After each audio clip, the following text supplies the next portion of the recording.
Hey there, welcome to this episode of Online Store Success. Sorry I wasn't here last week. I have a really good excuse. I actually finished my business degree majoring in marketing. Now, for any of you who have heard me talk about this or seen my latest social media post, I started this degree when I was pregnant with my son. And my son is 19. So I started this 20 years ago. And during that time, I've started and stopped and I've changed degrees and I've got credit and come back. And then at one point even exited with an associate diploma and then realized I was only 8 subjects away from completion. And after 20 long years, I've been chipping away at this thing. I am so thrilled to tell you it's done. I actually feel quite tired, if I'm honest with you. I had my very final exam last week. It's just such a weird thing, right? That this little project that's been going on in the background for so long to come to completion. It's so exciting. It's emotional. I'm tired. I'm exhausted. I feel a little bit brain dead, but I cannot wait to get up on that stage wearing my gown and cap and getting my degree. I'm so excited. And for anyone that has commented on my recent post where I shared I've just finished it, thank you. It really, really means a lot to me. I don't really need it. Nothing's going to change in my life for having it, but it's something. I guess I relate it to when I see friends going and running marathons. You don't have to do it. It's setting yourself a goal and a challenge. And for me, it was about completing the thing. So anyway, so that's been going on, and that's why I wasn't here last week. And also lots of different things going on behind the scenes, including a possible new name for this website very, very soon. But I won't tell you any more about that right now because I know why you're here, and you are here to learn about what the heck a funnel feeder is for your meta ad strategies. I've been testing this in the mastermind for the past couple of months, and it ties in with my Instagram boosted strategies somewhat. And I'm sure you've heard me, I've had a couple of episodes on that. Go back and have a little listen. But what this does is introduces brand new people to your business for the very first time in a really low touch and low cost way.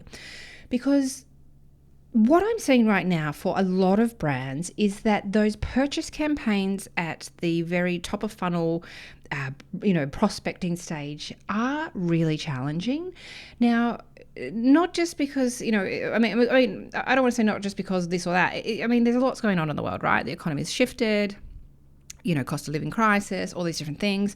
So there's that. There's those external economic factors which contribute to people being a bit more careful with their spend and a bit more considered when it comes to making purchases, particularly for non-essential items.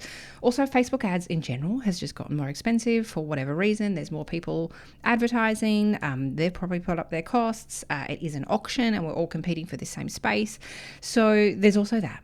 But it also seems to be tougher to convert people on a purchase campaign, particularly within that 7-day attribution window.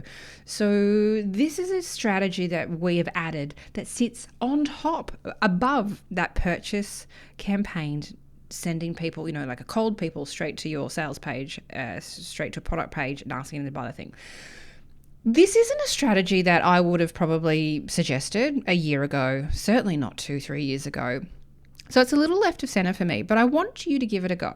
If you are in this same situation where you're like, my purchase campaigns, top of funnel, are like broad, with exclusions, all that kind of thing, like they're just not converting like they used to, or the volume of conversions is really low, I'd encourage you to test something like this, because those purchase campaigns, any campaign within Meta is only counted within 7 days. And if anything, I believe people are taking longer to make the purchasing decision for something, right? Particularly a non-essential thing. So this gives us a little bit of an opportunity to try and introduce them and bring them into our funnel that we then can continue to nurture, and then will help bolster our purchase campaigns. So let me break it down exactly what it is. This funnel feeder is a top of funnel campaign optimizing for engagement, either post engagement, i.e. engagement on the actual post that you're popping into that ad, and more on that in a little bit, or video views, where we're then going to retarget those video view folks in a middle of funnel campaign later. why, okay, why we're actually doing this. So like I mentioned in the intro, purchase campaigns at the top of funnel right now are super challenging, particularly for people that are selling products that may be a bit more expensive, that are more of a luxury, non-essential purchase, or for brand new accounts that are fairly new to advertising and are still working towards getting those first purchase campaigns happening inside of their account, and anything that might be considered like a longer term purchase, where it's something that might fall outside of that 7-day window. Because what we sometimes do see too is, even with our broad audiences, that if we then use the breakdown view within our ads manager, we can see that a lot of the times Meta, even within that broad, and sometimes even if we're adding exclusions, just keeps showing your ads to the same engaged or existing audience. So this particular strategy is like we're trying to at least maybe increase the size of that engaged or existing audience by adding something fairly low cost at the top of it. So here how it works and how it helps. What we're going to do is we're going to build this engagement campaign at a low daily cost. Like, this isn't where we're chucking all of your money. No, this is where we might be doing $10, $20 a day, i.e. maybe 10% of your daily budget.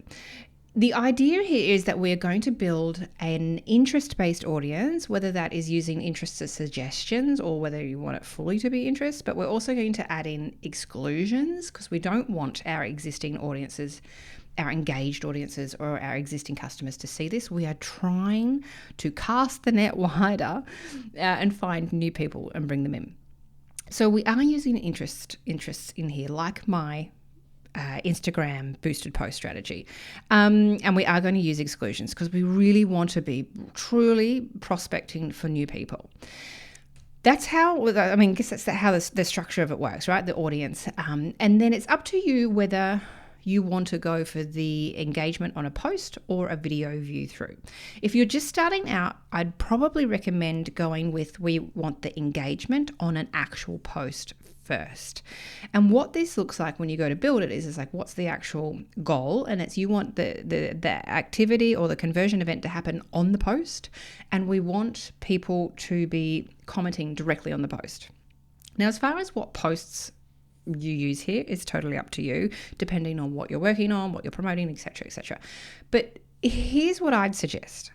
Do a mix of posts here, a mix of existing ad posts. So if you've got a purchase campaign running to that broad top of funnel audience and it doesn't have a lot of social proof, i.e. engagement on the bottom of it, I would bring that across into this funnel feeder campaign and try and bolster the engagement and social proof that's happening on the bottom of it, because it will just only amplify its chances in your purchase campaign. Because I don't know how you, but any ad or anything that post that goes through my feed, if it's got lots and lots of engagement on the bottom, I stop scrolling and I go and have a look and I'm reading the comments, because we all are curious in nature and we want to see what's this all about, what's going on here, right?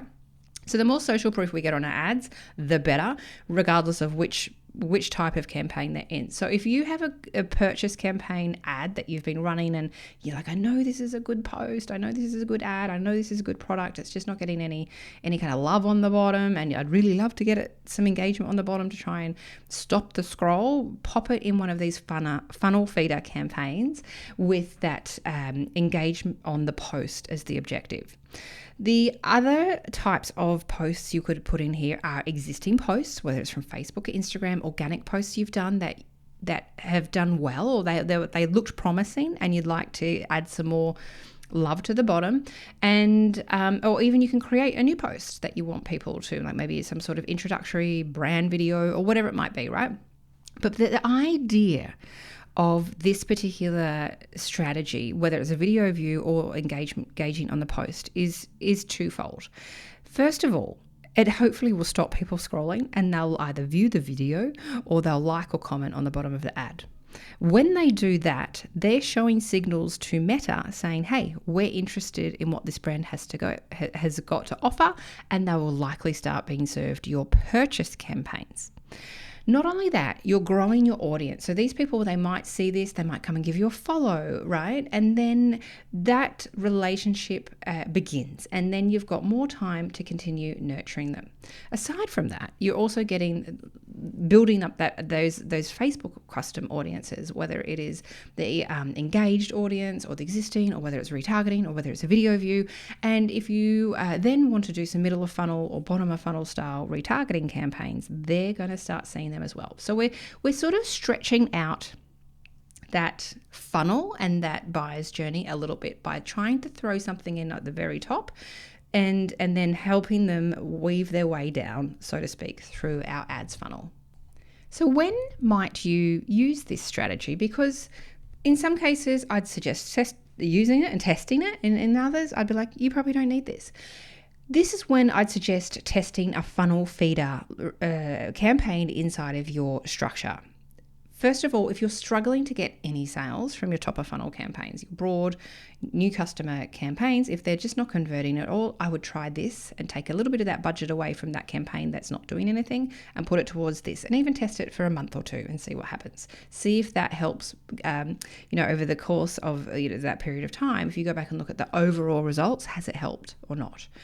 If your account is brand new and you have had fewer than 50 purchases within your actual ads account, I would try this to try and give some signals to Meta around who your ideal audience is, because this will help even feed, when you do a broad campaign to a purchase campaign, it will at least have fed it a little bit of information.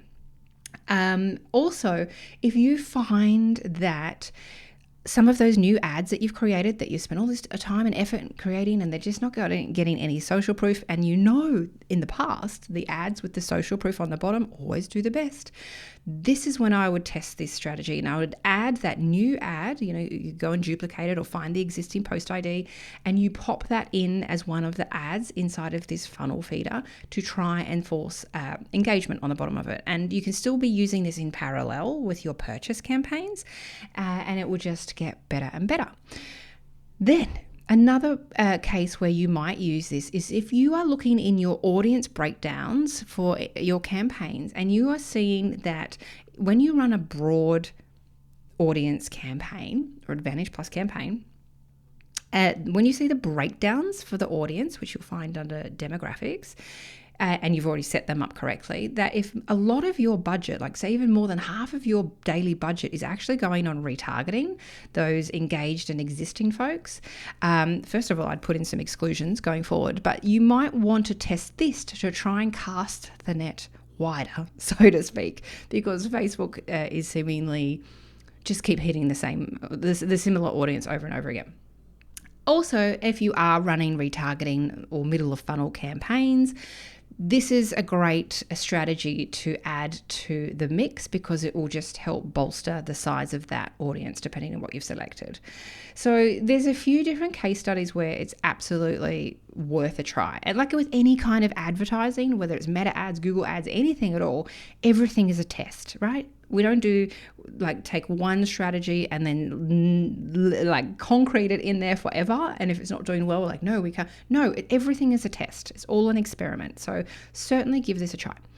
When you wouldn't bother using this is if your top of funnel campaigns, your broad audiences are converting, and they're converting profitably, and you're happy with the ROAS and you're happy with the cost of sale.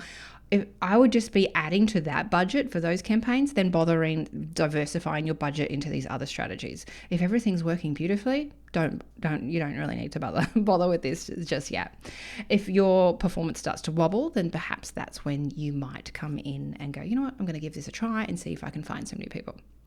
If you are running this funnel feeder strategy, I would recommend in your dashboard in Ads Manager, going in and customize it and go in and add in Instagram follows as one of the columns to measure that and watch what happens there. Because often what happens with these types of funnel feeder campaigns is that you might not see any sales from them, and really ultimately we're not expecting these to actually make any sales within this campaign. The idea is that the sale will come later from the other campaigns. But what you will notice is those Instagram followers increase and increase and increase. And I know I had a one-on-one call with one of my masterminders last week, and on hers, it was like 250 new Instagram followers within the space of 7 days, right? So it is great at audience building and knowing that this is a longer term strategy. It's not about expecting an instant sale straight off the back of it.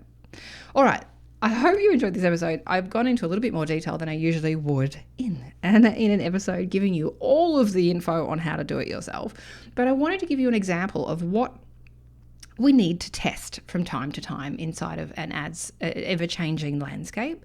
When things aren't working, how to try and think outside the box and go, well, what else can I try to help with my success?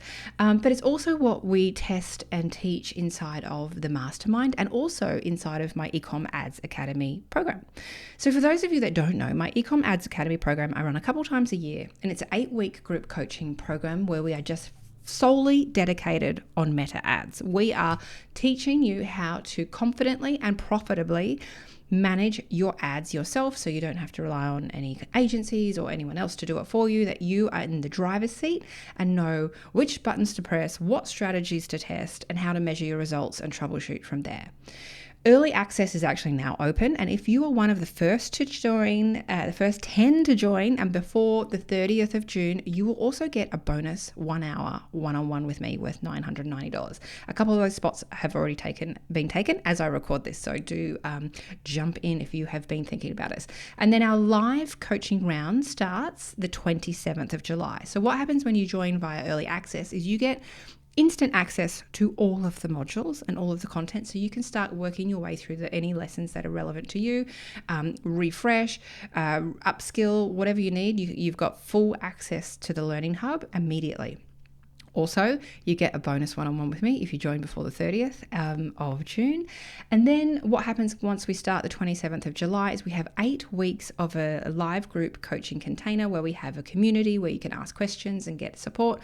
And then we also have weekly group calls where I audit 3 to 5 accounts on every call.